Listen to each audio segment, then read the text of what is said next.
Grabe. Grabe ang Pilipinas. Ang pagkakaalam nila sa mga Shia pala ay chismis lang. Walang katotohanan. Tapos may nagsasabi na ang mga Shia daw mangmang sa kalaman.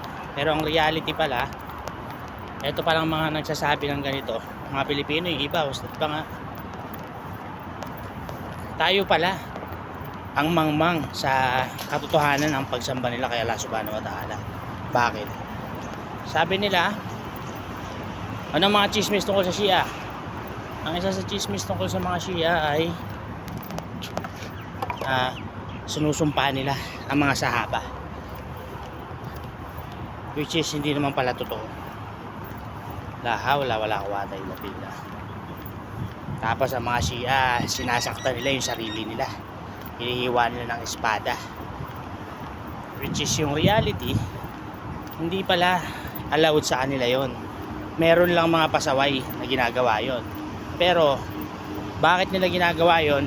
Meron silang dahilan at matinding emosyon para magawa nila yon, dahil din sa pagmamahal nila sa pamilya ng Rasulullah sallallahu alaihi wasallam. O di ba?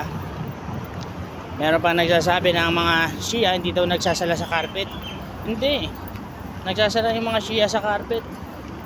Naglalagay sila ng bato, yung bato daw na yun kinakagat daw nila. Isa pa sa mga chismis yan. Hindi naman pala totoo yan.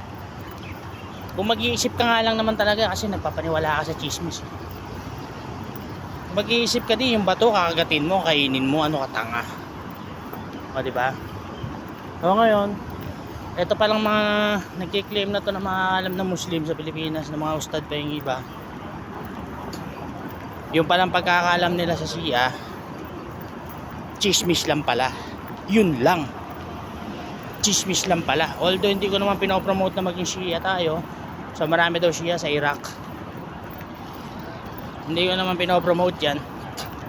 Regarding din sa mga kaibigan ko, ang sinabi lang naman, mag-ingat. Dahil baka mapasama ka sa akitan nila. So regarding naman sa akitan nila, may nakasabay ako na Shia nagsala sa masjid namin, alhamdulillah. Kahit yung imam namin, mayaan lang naman siya. Hindi katulad dyan sa atin, buti lang bukod sa ususero, chismoso, mapanghusga, nagmamarunong pa, chismis lang naman pala yung alam.